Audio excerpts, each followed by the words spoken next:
22 साल गुजर गए, कई आरोपी तो इंसाफ का इंतजार करते करते भी मर गए। लेकिन कहते हैं ना, देर है पर अंधेर नहीं। 22 साल के बाद ही सही 16 नवंबर को दहेज हत्या के केस में फंसे पीड़ित परिवार को इंसाफ मिल गया। पूरा मामला महेंद्रगढ़ के नारनौल में रहने वाले एक परिवार से जुड़ा है, जिसे उनके घर की बहू की मौत के बाद दहेज हत्या के झूठे केस में फंसा दिया गया।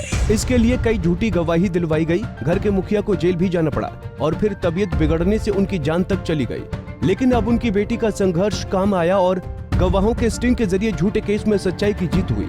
बेटी ने अमेरिका से वीडियो कॉन्फ्रेंस कर पत्रकारों को मामले की जानकारी दी। शुक्र है टेक्नोलॉजी है, मैं अपने जन्म स्थान से 7 समंदर पार। टेक्नोलॉजी का एक थोड़ा सा डाउन साइड ये है कि अगर इंटरनेट ऊपर नीचे हुआ तो हो सकता है मेरी आवाज कटे, तो उसके लिए आपको पहले कह रही हूँ, अगर ना सुन पाए तो प्लीज बताइए, जरूर दूंगी।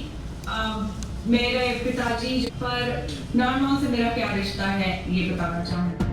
दरअसल आस्था राव का पूरा परिवार ऑफिसर्स कॉलोनी के A12 मकान में रहता था, जहां 10 जनवरी 1998 में उनके भाई योगेश की शादी नारनौल में ITI निवासी रेणुका से हुई थी।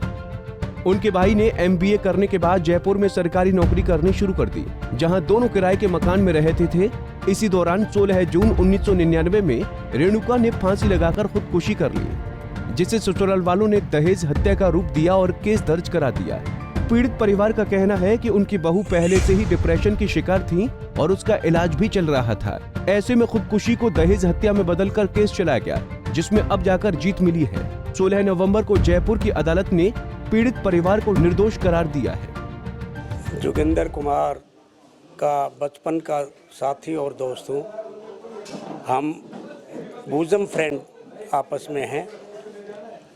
उनके साथ जो ये दुर्घटना हुई, उस सारी दुर्घटना का मुझे पूरा ज्ञान है और ये जो 22 वर्ष के संघर्ष के बाद जो फैसला अभी इनके हक में आया है, उसके बारे में मैं ये कहना चाहूँगा कि झूठे केस में फंसाकर विपक्षी पार्टी ने इनको यातनाएं दिलवाई। जोगिंदर कुमार 4 वर्ष जेल में रहे, जमानत नहीं मिली, हाई कोर्ट में जाके जमानत मिली। उसके बाद बाहर आके, क्योंकि वो पहले भी डायबिटिक थे, और बाहर आके उनके अंग सारे फेल हो गए और उनकी मृत्यु हो गई।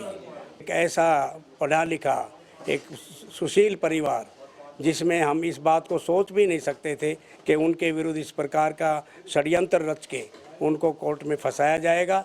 आज ये फैसला, क्योंकि बिटिया ने, आस्था राव जो इनकी जोगिंदर सिंह की बेटी है, उन्होंने स्टिंग ऑपरेशन करके इस झूठ का पर्दाफाश किया और सच को सामने लाई।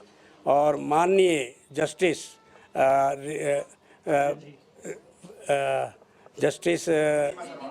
रिद्धिमा शर्मा ने जयपुर सेशन कोर्ट में जो है इनको बरी किया है।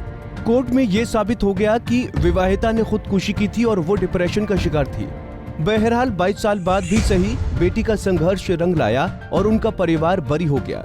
ऐसे में उन्होंने कानून निर्माताओं से अपील की है कि दहेज के मामलों में ऐसे प्रावधान किए जाएं जिससे कोई भी निर्दोष न फंसे, क्योंकि इससे उबरने में कई बार दशक लग जाते हैं और जाहिर सी बात है कि कई जिंदगियां और परिवार बर्बाद हो जाते हैं। इस तरह के मामलों को लेकर आपकी क्या राय है, हमें कमेंट बॉक्स में जरूर बताएं। नारनौल से भालेंद्र यादव, पंजाब केसरी टीवी। हमसे जुड़े रहने के लिए हमारे YouTube चैनल को सब्सक्राइब करें और नई वीडियो की नोटिफिकेशन के लिए बेल आइकॉन को दबाएं। अगर आप ये वीडियो Facebook पर देख रहे हैं तो लाइक जरूर करें और ज्यादा से ज्यादा शेयर करें। धन्यवाद।